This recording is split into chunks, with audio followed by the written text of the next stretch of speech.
ये सारा सृष्टि कर्म के सिद्धांत पर काम कर रहा है।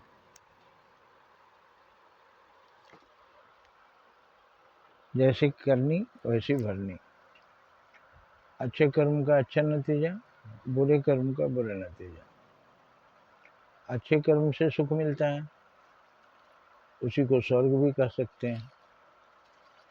बुरे कर्म से दुख मिलता है, उसको नरक भी कह सकते हैं। तो नरक और स्वर्ग, नरक और स्वर्ग हम ही लोग अपने कर्मों से पाते हैं। नरक कहाँ है, स्वर्ग कहाँ है, आज तक किसी को पता नहीं लगा। क्षीर सागर कहाँ है, कहीं पता नहीं लगा जहाँ भगवान विष्णु वास करते हैं। तो आखिर जब ये कहीं है नहीं तो फिर इसका वर्णन क्यों है? स्वर्ग और नरक कहीं है नहीं, तो आप देखें इसी में, इसी जगत में, इसी संसार में सब कुछ समाया होगा।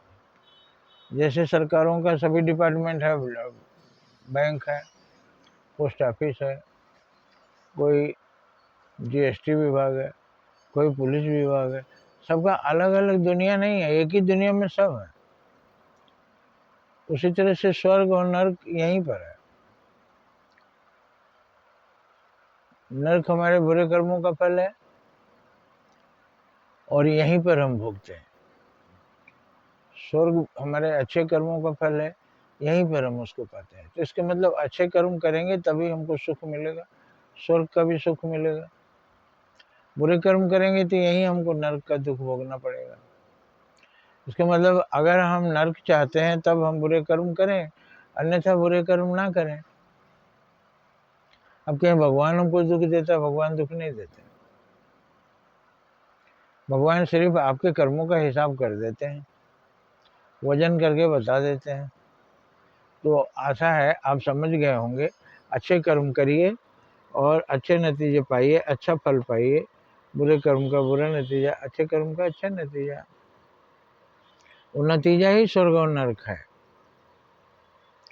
तो अब जब आपको पता चल गया कि आप ही स्वर्ग नरक अपनाते हैं, तो क्यों नरक अपनाते हैं, क्यों बुरे कर्म अपनाते हैं, क्यों दूसरों का बुरा करते हैं, क्यों गलत रास्ते चलते हैं, क्यों पाप करते हैं?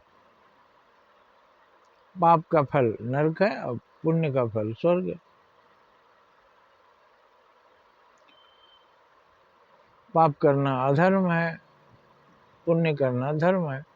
किसी की सहायता करना धर्म है, किसी को तकलीफ देना अधर्म है। तो कुल मिलाकर आप समझ गए कि आप ही अपने लिए जगह निर्धारित करते हैं। आपके हाथों से ही नंबर आपको मिलता है, किस नंबर में जाना है। तो आप अपने हाथों को सावधान कीजिए। भगवान देते नहीं कुछ, भगवान केवल हिसाब करते हैं। अच्छे कर्म करिए, अच्छे फल पाइए, सुखी रहिए और सर्वे भवन्तु सुखिनः, सभी के सुख की कामना कीजिए। जब सबके सुख की कामना करेंगे तो आप भी सुखी रहेंगे। जय हिंद, जय भारत।